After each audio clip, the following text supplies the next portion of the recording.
오늘도 YBS에 나오신 모든 성도님들 주님의 이름으로 축복합니다. 또 영상으로 함께하는 완도 남학 또 가정에서 영상으로 함께하는 모든 성도님들 축복합니다. 지난번부터 지금 올해 들으면서 구약 성경에 대한 말씀들을 조금씩 나누고 있습니다. 하나 이제 여러분들이 조금 성경을 읽을 때 그냥 단순하게 우리가 세상에서 가장 유명한 책을 읽는다 이렇게 생각하지 마시고 우리 처음 같이 나눴던 하나님을 알아가는 성경 읽기 그게 어떤 의미가 있냐니까요. 우리 신학교 때 그런 이야기를 이제 교수님이 하신 적이 있어요.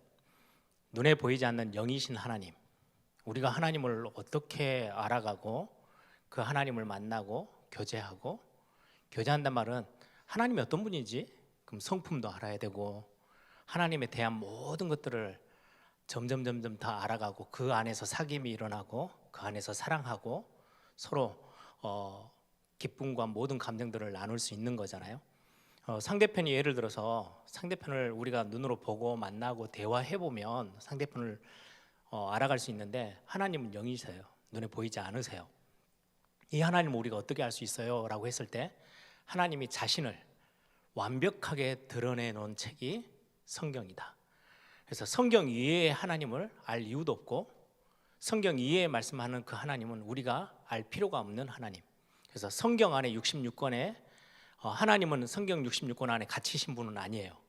그런데 하나님이 우리 인간과의 관계 속에서 모든 것들을 우리 인간이 반드시 알고 창조자 하나님을 알고 구원을 얻고 그 하나님을 사귀고 사랑하고 함께 임마누엘 할 수 있는 그 모든 부분의 비밀을 성경 안에 그대로 다 담으셨다. 그래서 그런 이유 때문에 성경을 읽어 나가는 것은 우리 신앙생활에 있어서 굉장히 중요합니다.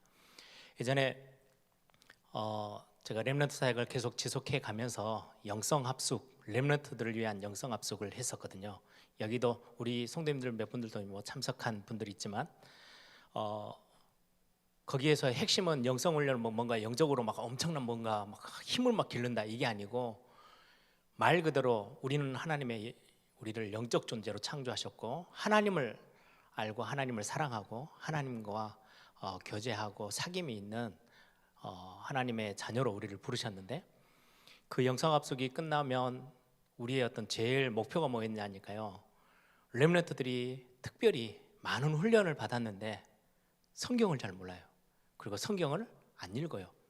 성경을 안 읽는 거는 하나님을 진짜 어디 딱딱 한 곳 한 이렇게 포인트만 아는 거지 하나님 전체에 대해서 알 수가 없는 거죠. 그래서 성경 읽기 하는 거는 굉장히 중요합니다. 하나님을 전체적으로 이렇게 쭉 알아가는 거. 그래서 예를 들면 예전에 그런 이야기 있잖아요. 눈을 다 가리고 사람들의 눈을 가리고 큰 코끼리 놔두고는 코끼리가 어떻게 생겼는지 처음 본 사람, 코끼리라는 걸 처음 보는 사람들에게 막 만지더니 어떤 사람은 코를 만지고 어떤 사람은 다리를 만지고 어떤 사람은 꼬리를 만지고 막 이렇게 하면서 표현하는 것들이 다 달라요. 왜냐니까 자기가 딱 아는 그것만 갖고 모든 걸 평가하니까. 그래서 성경 자기가 아는 것만 가지고 하나님을 알아가는 거는 굉장히 한계가 있어요. 그래서 성경 전체를 이해가 되든 안 되든 쭉 읽어가면서 기도하면서 읽어가는 거, 성령의 도우심을 받아서 읽어가는 거는 신앙생활에 있어서 굉장히 중요합니다. 그러면서 훈련을 거기 안에 쌓으면 굉장히 단단한 훈련의 과정이 될 겁니다. 그래서 여러분들이 성경 읽는 거를 기도하면서 이렇게 많은 분량은 아니지만 올해 2022년은 구약 성경을 같이 함께 읽어 나가려고 하고요. 오늘도 잠깐 우리 목사님들하고 그런 이야기를 했어요.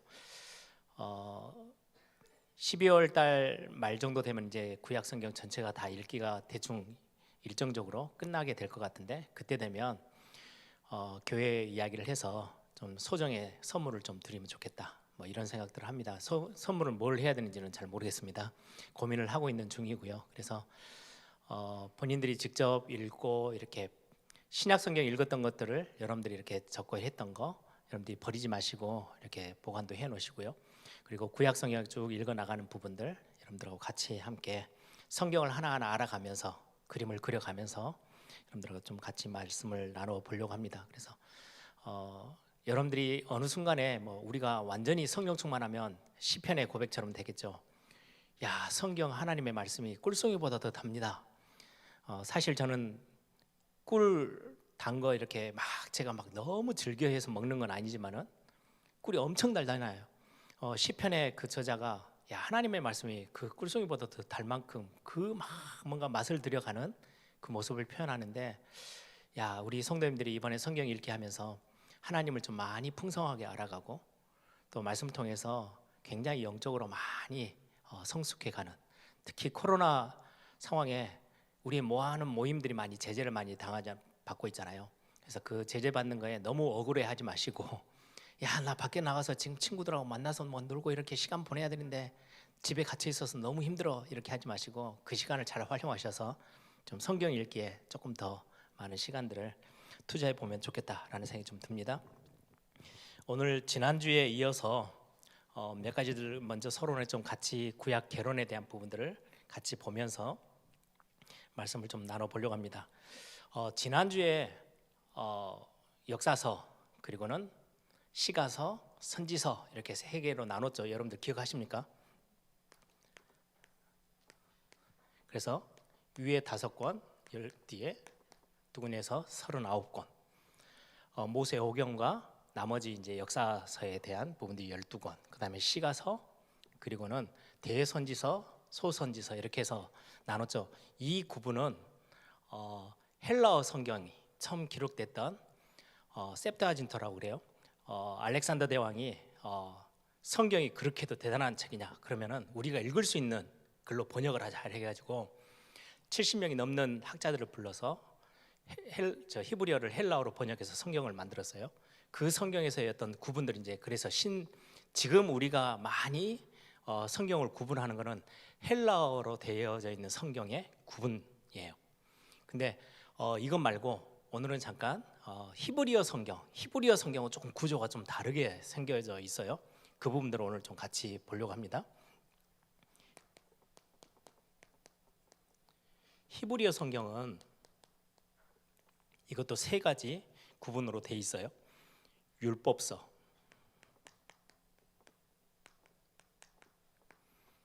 그리고는 선지서,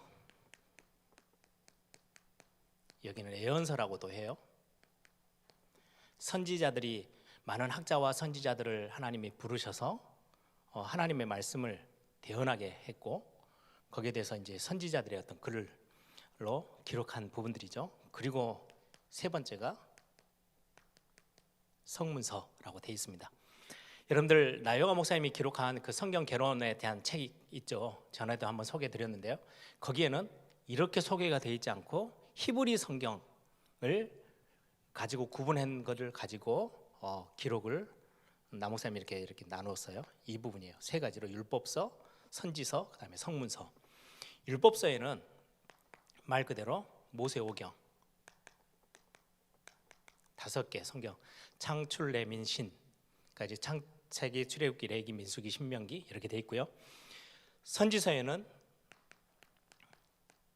전기 앞부분 쓰여져 있는 선지서, 그다음에 후기 선지서 이렇게 2가지로 나눠져 있습니다. 그래서 전기 선지서에는 뭐 여호수아 모든 부분 이제 선지자들이 하나님의 말씀을 이렇게 밝혀 보여주기 위해서 정리하고 기록한 책들. 그래서 여호수아서도 역사서에 속하지 않고 이제 선지서에 속해 있어요. 히브리 성경에는 여호수아, 사사기, 사무엘 상하, 열왕기 상하 이게 이제 전기 선지서라고 돼 있고요. 후기는 대선지자들, 그래서 뭐 이사야, 예레미야, 에스겔 뭐 이런 선지서들, 그다음에 소선지서 12권 이게 이제 이렇게 나눠져 있고요. 성문서에는 시가서, 욥기, 시편, 잠언, 그리고는 오축이라고. 오축은 두루마리 책이라는 의미가 있어요. 5권의 두루마기 책. 그래서 여기에 이제 아가서, 에레미야, 에가서, 그리고는 룻기, 뭐 전도서, 에스더서 뭐 이렇게 있는 게 오축에 해당되는 글들입니다. 그리고는 역사서 이렇게 돼 있습니다. 보통 오축에 해당되는 이 책들은 주로 절기 때 읽었어요. 여러분들 그냥 대충 저런 게 있다구나 이렇게 이해만 하시면 돼요. 이거 가지고 시험 보는 거 아니기 때문에 5권의 두루마기 책은 절기 때 낭송을 했던, 절기 때마다 6월절도 있죠. 새 절기 여러분들 아시죠? 거기에 대속죄일 그리고 불임절까지. 그래서 불임절은 뭐 읽었겠어요? 에스더서를 읽었겠죠. 에스더 그 기록 때문에 나온 그 절기가 유대인들 다 죽이려고, 하만이 죽이려고 했다가 다시금 살아나서 그때 하나님 앞에 축제처럼 막 이렇게 날을 만들어서 감사 표현했던 날이 불임절이에요. 그래서 불임절이 오면 지금은 우리 3대 절기 안에는 안 들어가 있어요. 근데 히브리인들, 유대인들에게는 불임절, 그다음에 대속죄일, 이거는 굉장히 중요한 자기들의 절기였기 때문에 그거는 우리에게는 이제 영적인 의미만 남아 있는 거죠. 그래서 이 절기 때, 불임절 때는 에스더서를 읽고요. 그리고는 아가서 같은 경우는 6월절 때, 그리고 룻기 같은 경우는 오순절, 맥추절이라고 할 때, 그리고 에레미야 애가는 초막절, 굉장히 이렇게 초막을 지어놓고 앉아가지고 자녀들하고, 에레미야 애가서는 굉장히 어렵고 슬픈 책이죠. 우리가 이렇게도 죄악 가운데서 어려웠던 날에서 하나님이 우리를 구원하셔서 뭐 이런 부분들을 자녀들에게 전달하기 위해서 초막절 때 읽었다고 그러고요.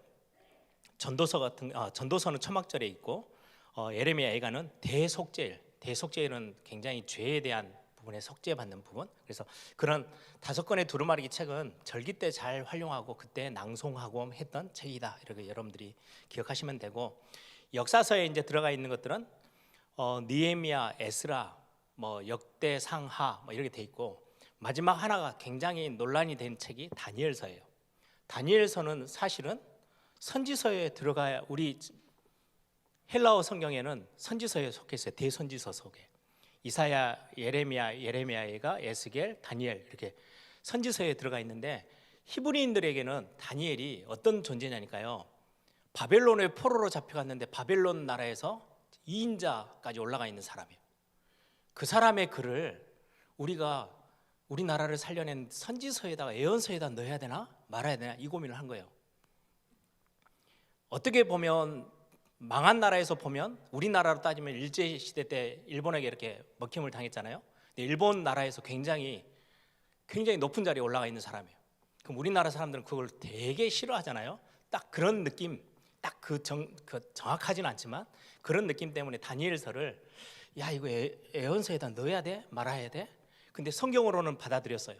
그래서 역사서에 넣는 사람들도 있고, 따로 빼서 굉장히 다니엘서는요, 요한계시록과 연결된 구약에서의 굉장히 계시, 묵시문학이라고 분류를 돼 있는 부분입니다. 그래서 저희 신학교 때도 다니엘서를 어떻게 해석하느냐에 따라서 요한계시록의 해석이 완전히 달라져요.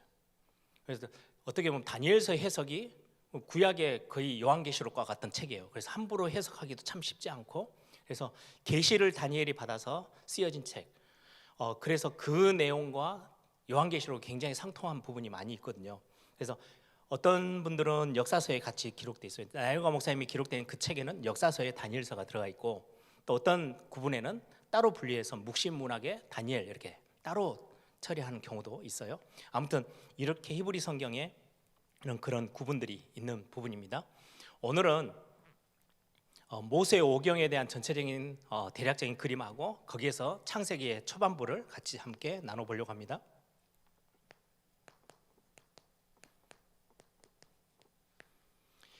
여러분들, 모세 오경, 율법사라고 말하는 모세 오경은 명칭이 있어요. 이걸 보고 토라라고 합니다. 여러분들 그 말 많이 들어봤죠? 쉐마, 토라, 탈무드, 이게 3대 히브리인들, 유대인들이 가지고 있는 굉장히 중요하게 생각하는 책이거든요. 쉐마는 말 그대로 신명기 6장 4절에서 9절, 이스라엘아 들으라, 그게 이제 쉐마가 들으라, 이스라엘아 들으라, 하나님이 직접 이스라엘 백성들에게 말씀하셨던 그 구절, 그거를 쉐마라고 해요. 그래서 달달달달 외워요. 힘을 다하여, 목숨을 다하여, 뜻을 다하여 하나님을 사랑해라, 그리고 너희 자녀들에게 전달해라, 이 구절을 쉐마라고 해서 거기 이마에도 메고 손목에도 메고, 그래서 조그맣게 적어가지고요, 유대인들 보면 완전히 전통 시커먼 옷 입고 다니고 모자 쓰고 다니는 전통 사람들은요, 이마에다가 손목에다가 그 쉐마라는 글을 진짜로 담아 다녀요. 성경 구절 그대로. 그리고는 토라는 모세가 하나님께 직접 받은 하나님의 율법의 말씀. 그래서 율법서라고 해놓은 모세 오경 전체를 두고 토라라고 해요.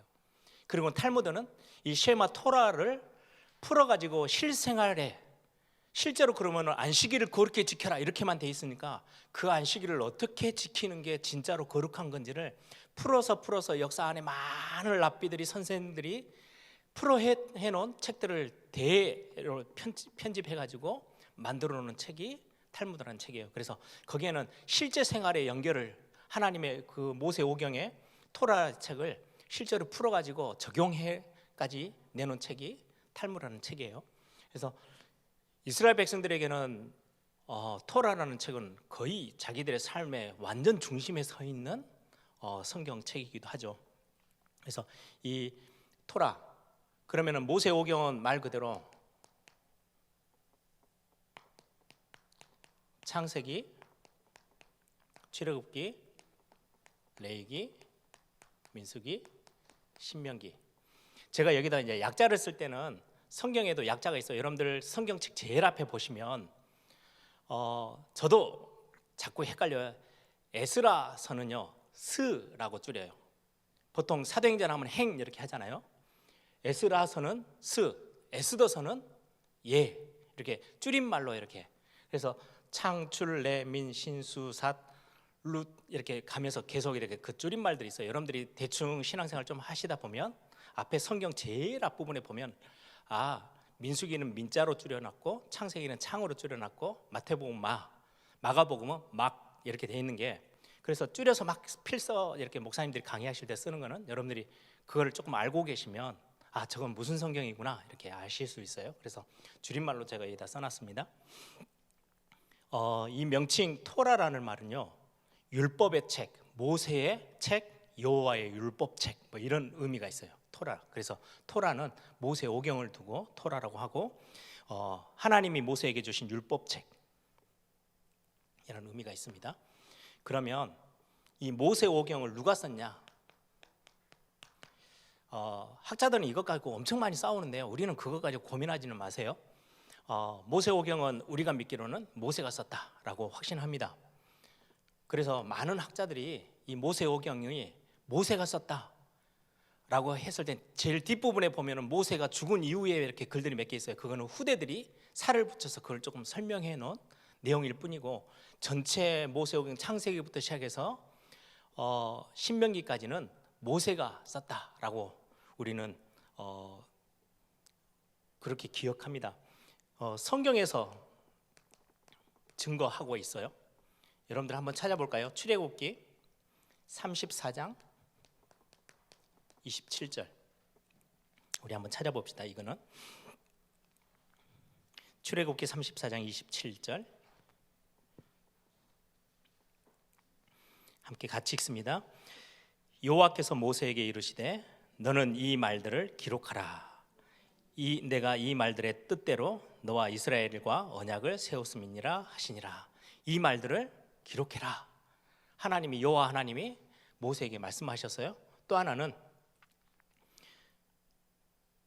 민수기 33장 2절 조금 뒤쪽에 있죠. 민수기 33장 2절에 그렇게 되어 있습니다. 모세가 여호와의 명령대로 그 노정을 따라 그들이 행진한 것을 기록하였으니 그들이 행진한 대로의 노정은 이러하니라. 모세가 여호와의 명령대로 기록했다. 그래서 성경 안에, 모세 오경 안에 모세 자신이 썼던 것들을 기록해서 증거로 남긴 부분이고요. 또 하나의 증거가 있어요. 모세 오경을 보면 애굽을 너무나도 잘 아는 사람이 기록한 글이에요. 그 당시에 애굽을 잘 아는 사람은 딱 한 사람밖에 없어요. 모세. 그래서 모세가 모세 오경을 썼다라고 이제 이름을 그렇게 붙인 거죠. 이유가 뭐냐니까 애굽의 언어를 많이 사용했어요. 보디발이라는 이름도 마찬가지고 요셉이라는 사람의 이름 모세가 기록했는데 모세가 요셉이라는 이름을 성경에 돼 있어요. 우리는 잘 기억도 못하는 이름이에요. 사르밧 바네아라는 게 애굽의 왕이 요셉이 자기 꿈을 해석해 주고 나서 그 사람의 이름을 애굽 사람의 이름으로 바꿔줬어요. 그 이름이 사브랏 바네아 뭐 이런 이름이에요. 요셉의 애굽 이름. 이 이름도 알고 기록했고 요셉의 아내 아스낫이란 이름도 기록해요. 애굽의 언어를 아주 잘 알고 있는 사람. 또 하나는 애굽의 풍습을 잘 알아요. 어떤 풍습이냐니까 바로의 생일날이 되면 감옥에 있던 사람들을 불러다가 어떤 사람들은 사형을 내리기도 하고 어떤 사람들은 풀어주기도 하고 우리 한국도 그래요. 광복절 이렇게 되면 그날은 많은 죄수들을 이렇게 풀어주기도 하는 날 뭐 그런 게 있는 것처럼 애굽의 풍습 중에 하나가 왕의 생일이 되어지면 그 생일날 감옥에 있던 사람들을 살려주기도 하고 죽이기도 하고 그래서 요셉이 감옥에 있을 때 어떤 술 맡은 간원 그다음에 떡 맡은 간원 이렇게 죽고 살고 이렇게 하죠. 그런 어떤 풍습도 알고 기록했던 사람. 그리고는 요셉이 총리로 임명받으면서 꿈을 해석하고 나서 왕이 인장을 주고 그 다음에 세마포 옷을 입혔다. 그것도 애굽의 풍습이에요. 그걸 잘 알고 있는 사람이 기록한 거죠. 그리고는 성경 모세오경의 기록이 애굽 사람들은 목축하는 거 막 이렇게 돌아다니면서 들판에서 목축하는 거를 엄청 가증히 여겼대요. 본인들은 농사 짓는 거고 나일강의 그 물을 가지고 농사 짓는 사람들인데 그러면 저 히브리 민족들 저 가나안 땅에서 목축업을 주로 하고 다니는 사람들은 굉장히 쉽게 보고 무시했다라는 말이 되죠. 그런 어떤 내용들이 들어있는 거 보면 애굽을 너무 잘 알고 있는 사람. 또 하나는 애굽의 지리를 굉장히 다 알아요. 나일강과 나일강 강가에 많은 갈대숲이 있고 뭐 이런 풍경들을 이렇게 글로 표현하는데 애굽을 너무 잘 알고 있는 사람이구나. 애굽의 지명들 뭐 이런 것들처럼. 또 하나는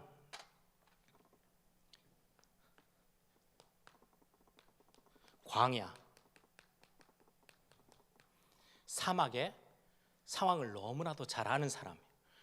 출애굽기부터 시작해서 뒷부분을 보면 거의 광야 생활인데요. 광야 생활에 대한 내용을 너무 구체적으로 알고 있는. 그래서 예를 한번 들어볼게요. 제가 적어왔어요. 엘림에 이르러 보니 12개의 샘이 있고 70가지 종려나무가 있더라. 이런 내용들은 가보지 않으면 쓸 수가 없는 사람이죠. 글이죠. 또 하나는 성소를 지을 때 조각목이라는 나무 이름이에요. 우리나라 말로 이렇게 번역을 하면 아카시아 나무. 이 아카시아 나무는 저 팔레스타인 가나안 땅에는 없는 나무예요. 어디에만 있냐? 광야 그 사막에만 파란 광야에만 있는 나무 아카시아 나무. 그래서 시내산에서 하나님이 성소를 짓고 성막을 짓게 할 때 나무를 쓰는데 아카시아 나무 조각목이라는 아카시아 나무를 쓰게 했다. 뭐 이런 것들을 보면 그 광야의 이 상태를 너무나도 잘 알고 있고 애굽도 알고 있고 성경 스스로도 모세가 썼다라고 기록하고 있어요. 우리는 여기서 하나 이런 어떤 지식적인 걸 넘어서서 모세가 왕궁에 있다가 나중에는 살인자로 내몰려서 광야로 완전히 실패자로 도망간 것처럼 보이지만 하나님은 이 이스라엘 백성들을요 완벽하게 인도해 나가는 40년의 이스라엘 백성 그 많은 이스라엘 백성들을 한 민족을 이루고 있는 나라를 이루고 있는 사람들을 한치의 오차도 없이 그 광야길을 잘 인도해서 가나안 땅까지 인도해 나간 사람이 모세예요. 하나님은 그거를 일찍부터 모세는 실패라고 생각했는데 하나님은 그게 미래 이스라엘 백성들을 인도해 나갈 수 있는 굉장히 중요한 지도자로 훈련시켰던 현장이라는 거 우리는 꼭 기억하고 계셔야 합니다. 그러면 여기에서 보면 좀 내용적으로 여러분들이 참고해야 될 몇 가지가 있습니다.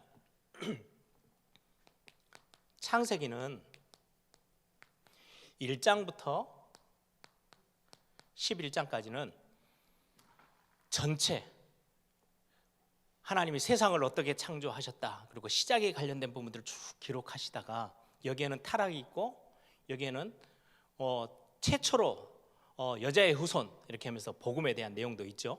그리고는 12장부터 50장까지는 아브라함을 택하시고 요셉이 죽을 때까지 그 일들이 창세기에는 이제 이 두 개로 나눠져 있어요. 이거는 큰 역사, 원래의 역사, 인간의 처음 시작이 어떻게 됐는지, 세상이 어떻게 시작됐는지에 대한 내용이 11장까지 있고, 그 인간이 어떻게 하나님 앞에서 범죄하고 타락했는지가 11장까지가 기록되어 있다면, 그 속에서 하나님이 하나님의 나라를 이루고 지금으로 따지면 영적인 교회를 새로 형성하는, 하나님이 구약교회를 시작하는 시작점 12장부터 아브라함부터 시작해서 아주 한 사람의 죽음, 요셉의 죽음까지, 그래서 우주 만물을 창조하시면서 한 사람까지의 기록이 창세기 전체가 다 나와 있어요. 굉장히 중요한 부분이죠.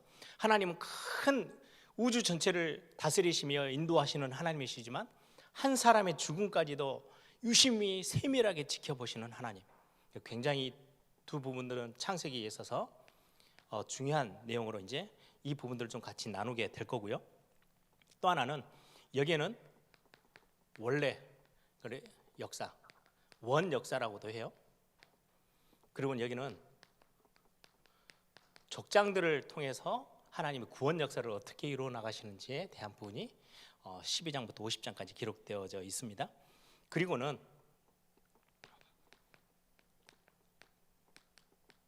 출애굽기.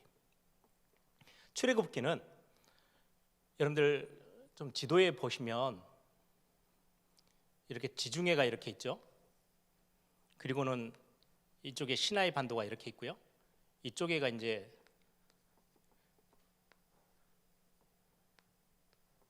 이게 갈릴리, 그다음에 사해바다 이렇게 있는, 여기 이 구석이 이제 가나안 땅이에요. 가나안 땅이 이쪽에 이제 애굽이죠. 애굽에서 이쪽이 이제 시내산이 있다 치고요. 애굽에서 살던 이스라엘 백성들이 나와서 홍해를 건너고 시내산까지 옵니다. 여기서부터 여기까지 시내산까지가 한 1년 정도 걸려요. 그래서 애굽에서 출애굽 해가지고 시내산까지 와서 하나님의 말씀을 받게 되어지는 그 시작, 여기까지 기록이 출애굽기 기록이에요. 아시겠죠? 그리고는 이 시내산에서 여기서 하나님의 말씀을 10계명부터 시작해서 율법을 받고, 거기에서 예배에 대한 모든 거, 성소를 짓고 거기에서 하나님의 백성으로서 살아가야 될 많은 삶에 대한 부분, 모든 것을 다 제시받은 거. 그래서 여정을 기록하지 않고 하나의 어떤 딱 주제, 예배자로서 하나님 앞에서 하나님의 백성은 어떻게 살아야 된다, 그 하나님의 법을 받고 했던 모든 부분들이 여기에 레위기서에 기록되어 있어요. 그리고는 여기서 이제 출발합니다. 말씀을 다 받고 거리에 와가지고 여기서 뱅글뱅글 계속 돌아요. 거의 40년 돌았으니까 여기 거의 39년, 뭐 40년 되겠죠. 아무튼 광야에서 계속 돌다가 모압 평지, 가나안 땅을 앞에 두고 여리고성을 앞에 두고 요단강을 건너기 전 모세가 여기까지 오죠. 그리고 여기서 모세는 가나안 땅을 건너지 못하고 요단강을 건너지 못하고 죽어요. 여기까지의 기록. 그래서 39년에서 40년의 역사를 기록했던 책이 민수기입니다. 그래서 출애굽기하고 민수기하고는 이제 거의 여정이 쭉 기록돼 있어요. 가나안 땅 전체에서 살아가는, 광야에서 어떻게 지냈고 이런 것들이. 그리고는 이 앞에 딱 섰어요. 이제 모세의 마지막 쪽이죠. 신명기는 그러면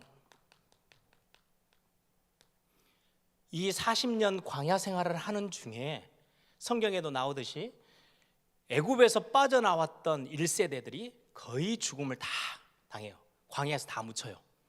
그리고는 여호수아, 갈렙 이런 사람만 살아남고 다 죽어요. 그러면은 광야에서 태어난, 홍해바다를 건너고 광야에서 태어난 2세들, 후대들이 거의 대부분 여기 앞에 서 있어요. 가나안 땅 앞에. 이들에게 하나님께서 왜 이스라엘 백성들이 애굽에 잡혀서 노예 생활을 했고, 여기에서 어떻게 구원받았고, 어떻게 하나님의 역사를 경험했고, 그리고는 광야 생활에서 하나님이 어떻게 지키셨는지에 대한 부분, 언약에 대한 부분들을 다시금 재확인한 책이 신명기입니다. 그렇게 해서 모세오경이 기록이 되어져 있어요. 그래서 창세기부터 시작해서 신명기까지인데, 민수기와 출애굽기는 실제 여정들, 이스라엘 백성들을 이끌어 나와서 시내산까지 온 거, 그다음에 시내산에서 출발해서 모압 평지까지 가게 됐던 그 일정들이 출애굽기와 민수기에 기록돼 있고, 시내산에서 말씀을 받으면서 실제 예배와 모든 삶의 관련 부분들을 가르치고 말씀하시는 그 책이 레위기고요. 이 앞에서 2세들에게 하나님의 말씀을 다시금 재확인하고 재점검한 모세의 마지막 설교처럼 그런 책이 신명기서입니다. 그래서 실제 여정은 민수기와 출애굽기에 나와 있고, 여기는 좀 다른 주제로 두 개의 책이 기록되어져 있는 게 모세오경의 특징입니다. 마지막 창세기는 한두 번 더 이렇게 말씀을 좀 나눠 보려고 하는데요. 창세기의 일단은 명칭을 좀 볼게요. 히브리 성경에는 베레시트라고 창세기 첫 시작, 태초에 하나님이 천지를 창조하시니라고 되어 있는데, 태초에라는 단어가 베레시트라는 단어예요. 이 시작의 단어가 히브리 성경에는 이거를 제목으로 삼았어요. 그런데 헬라어 성경으로 번역돼서 헬라어 성경에는 게네시스라는, 어떻게 보면은 뭔가가 생성됐다, 근원, 원천, 이거를 바탕으로 해서 혈통, 계보라는 단어가 게네시스라는 단어인데, 그 단어가 창세기의 헬라어 성경의 명칭이에요. 그거를 헬라 성경의 명칭 게네시스를 영어로는 제네시스라고 하고요. 우리 한국어 성경에는 히브리 성경하고 좀 많이 언급되죠. 창세기라고 붙였어요. 세상을 창조하신 하나님이 세상을 창조에 대한 부분에 대한 기록서. 그래서 창세기는 어떻게 보면 히브리어 성경의 제목하고 좀 더 많이 가까이 번역되어 있는 제목이기도 합니다. 우리가 영어 성경에는 제네시스라고 하는데 그게 계보라는 뜻이에요. 혈통, 계보 이런 부분들, 이게 이제 창세기의 중요한 명칭이기도 하고요. 여기에 대한 부분들은 어떻게 보면 시작에 대한 부분이에요.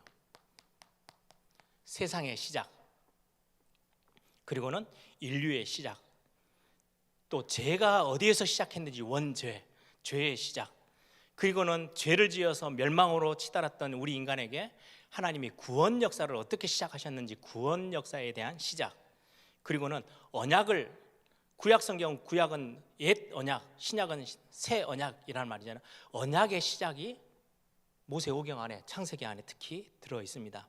그리고는 그 많은 역사 속에 하나님이 선택하신 하나님의 백성, 하나님의 나라의 백성들을 채우기 위해서 하나님이 선택해서 부르셨는데, 그 하나님 나라의 선택된 백성들의 시작이 창세기 안에 기록되어져 있습니다. 그래서 창세기 이렇게 하면 여러분들이 모든 것의 시작, 세상의 시작이기도 하고, 이 땅에 있어서는 모든 문제의 근원이 됐던 죄에 대한 시작이고, 어떻게 해서 하나님이 구원 역사를 시작하셨는지 그 구원 역사도 기록되어 있고, 그 구원 역사 안에서 하나님이 선택해서 부르셔서 하나님의 나라를 형성하고 하나님의 백성들을 이루어 나가시는데 그 시작이 어떠했는지를 우리는 창세기를 통해서 알 수 있어요. 그래서 창세기 책을 많은 사람들은 이거는 하나님의 말씀이 아니고 뭔가 누군가가 지어낸, 모세든 누구든 지어낸 설화야, 그냥 이야기, 전설로 내려오는 책일 뿐이야, 우리 단군 전설 이런 것처럼 그렇게 여겨버리면요, 우리 인간의 문제는요 도통 답이 없어요. 그래서 창세기 공부하다가요, 영적인 문제가 심각했던 사람들이 해결되어지고, 왜요?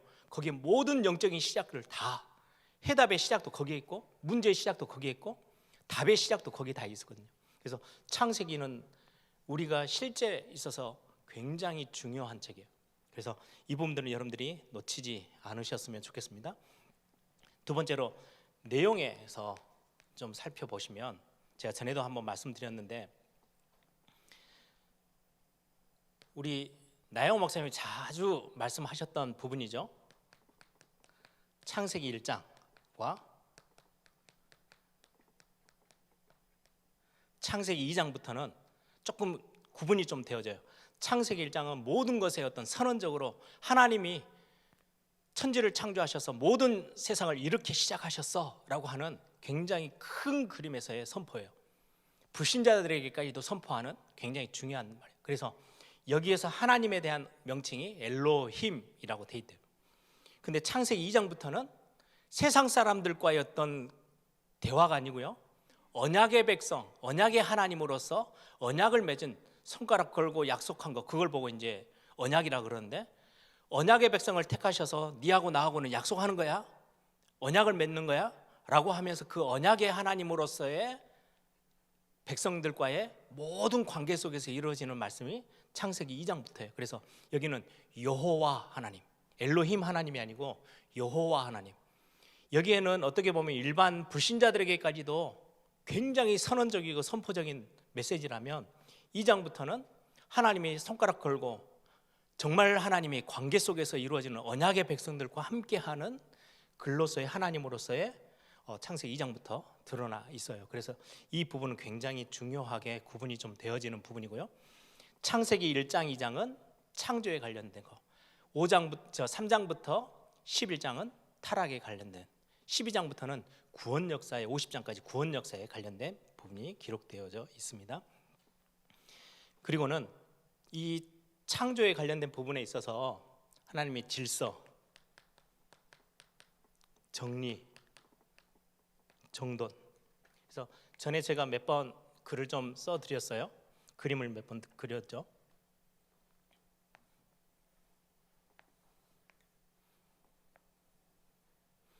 첫째 날에 빛과 어두움, 둘째 날에 궁창, 위의 궁창과 아래 궁창으로 나누셨어요. 아래 궁창 바다, 물을 한쪽으로는, 이거는 하늘로. 궁창은 가운데 낀 거예요. 하늘 위에 궁창, 궁창 위에 물, 궁창 아래에 물, 이렇게. 그리고는 여기는 이제 마른 땅을 딱 다 이렇게, 그리고는 식물들을 창조하셔서 넷째 날. 그럼 이것들에 대해서, 이거는 전체적인 어떤 부분에 있어서는 준비에 관련된 거라면, 여기는 지배, 원리예요. 하나님의 질서. 빛과 어둠을 다스리는 해, 달, 별들, 발광체라고 그러죠. 빛을 발하는 해, 달, 별이 어둠과 빛을 주관하는 거예요. 지배, 주관, 같은 단어예요. 궁창 위의 하늘에서는요, 새와 물고기, 바다에서는 물고기가, 그리고는 무태서 다닐 수 있는 짐승을, 첫째 날부터 여섯째 날까지 하고 이 모든 것들을 다스리는 인간을 하나님이 창조하셨어요. 그래서 인간을 이렇게, 그래서 전체 이거는 굉장한 중요한 성경 안에 질서를 잡고, 창조의 질서, 창조의 원리를 말씀하고 있어요. 그래서 여기에 이 인간은 하나님의 형상이거든요.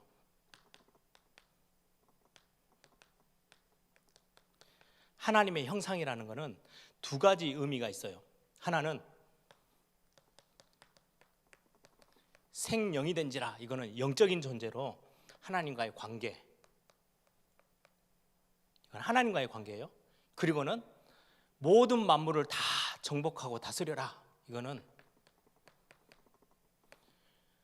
모든 세상과 문화와의 관계를 하나님은 말씀해요. 그러면 하나 예를 들게요. 우리가 구원받았다라고 하는 거는요, 우리 구원받아서 천국 갈 수 있어, 하나님 자녀가 됐어, 이걸로 끝나지 않아요. 하나님의 형상은 두 가지 의미가 다 있어요.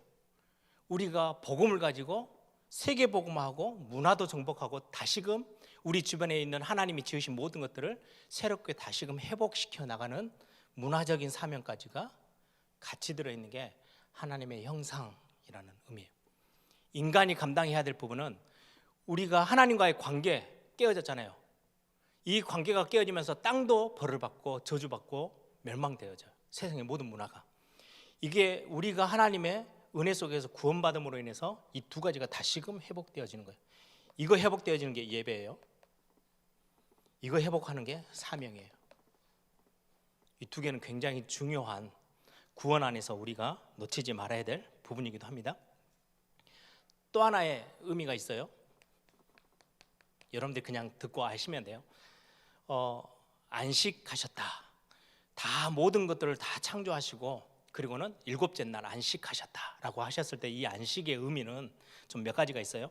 안식일, 그리고 안식년, 7년에 한 번씩, 그다음에 실제로 돼서 희년까지 가면은 전체 의미는 어떻게 보면 새 하늘과 새 땅, 온전한 쉼, 안식, 완전한 평화, 이런 의미가 이 안에 새 하늘과 새 땅. 그래서 창세기에서 시작했던 에덴 동산에서 주셨던 그 영원한 평화와 안식이 다 깨어졌다가 완전히 회복되어지는 게 요한계시록 마지막에 가면 회복되어지는 부분이 있죠. 또 하나는 땅의 평화, 풍족한 양식들, 땅을 차지하는 것들과 함께 하나님과의 바른 관계, 이 안식. 그래서 예배 속에서 회복되어지는 것, 이 안식이 있어요. 그래서 이 안식에는 우리가 쉬는 것도 있지만, 쉼은 우리가 영원한 하나님의 나라를 의미하는 부분이 있지만, 또 안식이라는 것 안에서는 예배 통해서 하나님과 관계를 더욱더 깊이 가져가는 것. 그래서 안식을 얻지 못한 상태는 기근, 질병, 전쟁, 포로, 이런 어떤 멸망에 대한 그림들입니다. 마지막 하나는 이제 창세기 안에 보면 언약이라는 관점이 3번이 나오는데요. 아담과의 언약입니다. 그리고는 노아와 언약하시고, 그 다음에 아브라함과의 언약. 그래서 아담과의 언약은 생명이냐 사망이냐, 그래서 생명과 사망의 언약이에요. 죽냐 사냐는 거죠. 그리고 노아는 모든 것들에 대해서 다시금 회복하는, 창조 질서를 회복시키시는 언약이에요. 그래서 생육해라, 번성해라, 다시금 다 땅을 차지하고 살 수 있도록 창세기 처음 인간에게 주셨던 것들을, 망가졌던 것들을 다시금 회복시키시는 언약이었고요. 그리고는 홍수를 다시는 홍수로 멸망시키지 않을 거야, 인류를 보존시킬 거다, 하나님이 지으신 인간을 보존할 거야 라고 하시는 언약이고, 마지막은 그 언약은 영원해 라고 해서 무지개를 펼쳐서 하나님이 언약으로 주셨죠. 그리고는 아브라함 언약은 은혜의 언약이에요. 아무 상관없는 아브라함을 하나님 부르셔서, 은혜 속에서 부르셔서 구원의 백성으로 삼으시고 베푸신 언약. 그래서 이거는 창세기 15장에 횃불 언약 안에 굉장히 구체적으로 다뤄져 있어요. 그래서 다음번 말씀을 같이 나눌 때는 이 부분에 대한 부분들이 조금 더 구체적으로 드러나게 될 겁니다. 이 언약은 결국은 어디로 집약이 되냐니까, 이 언약은 그리스도 예수로 완전히 집약이 되어져요. 모든 것들을 회복하냐, 죽냐 사느냐의 모든 이 언약의 핵심은 결국 아브라함을 택하셔서 그 후손 계보를 따라서 결국 다윗의 후손으로 결국은 예수 그리스도가 태어나고, 그게 이제 마태복음의 내용이죠. 그리고는 이 예수 그리스도께서 에덴 동산에서 선악과 때문에 완전히 망했던 우리를 갈보리산에서 십자가의 그 나무에 매달리셔서 우리의 모든 죄를 다시금 싹 다 해결하셨던 그 응답으로 이 언약은 예수 그리스도로 연결되어져 오는 게 성경의 큰 그림입니다. 그래서 오늘 내용은 여러분들이 뭐 이렇게 막 시험 공부하듯이 외울 필요도 없고요. 성경이 이렇게 쭉 이런 그림 속에서 성경이 쓰여졌구나. 특히 모세오경은 창세기부터 출애굽기, 레위기, 민수기, 신명기가 있는데 시내산까지 한 1년 정도의 어떤 과정이 출애굽기에 기록돼 있고, 그 다음에 민수기는 그 다음에 광야에서 39년 가까이 빙글빙글 돌면서 광야 생활했던, 그리고 가나안 땅 앞에까지 섰던 내용이 민수기에. 그러면 바로 연결되는 게 뭐겠어요? 여호수아서는 이제 가나안 땅, 요단강 건너서 가나안 정복하는 내용이 여호수아서에 나오겠죠. 이제 그렇게 여러분들이 하나하나 점진적으로 성경의 그림들을 이해하시면서 성경을 읽으시면 많은 도움이 좀 되실 걸로 봅니다. 우리 한번 같이 기도하겠습니다. 이런 어떤 내용들은 여러분들 그냥 듣고 숙지하시면 되는 거고요. 진짜 중요한 거는 이번에 성경을 읽으면서 올해 2022년에 정말 하나님을 더 많이 알아가고, 창세기에 나타난 하나님은 이런 하나님이었구나. 인간이 그렇게도 하나님이 많은 걸 주셨는데 다 뿌리치고 등을 돌렸던 외면했던 우리 인간을 끝까지 포기하지 아니하시고 또다시 은혜로 부르시고 또다시 구원의 축복 속으로 부르신 그 너무나도 무한하신 한량 없는 하나님의 사랑과 긍휼하심을 가지고 계신 하나님이시구나. 그분이 이제는 우리 아버지구나. 이런 어떤 실제 성경 안에 있는 그 하나님을 나의 하나님으로, 나를 사랑하시고 나를 구원하신 그 하나님으로 여러분들 연결지어 가면서 그 은혜 속에 여러분들이 성경에서 진짜 하나님을 만나고 하나님을 알아가고 하나님과 사귀고 그 안에서 하나님의 사랑을 깊이 체험하는 그 비밀, 이 눈은 그리스도 안에서만 띄어지는 눈입니다. 그래서 정말 이 그리스도를 알게 되어지고 하나님을 깊이 알아가는 모든 도움은 성령 하나님이 주시는 겁니다. 보혜사 성령께서.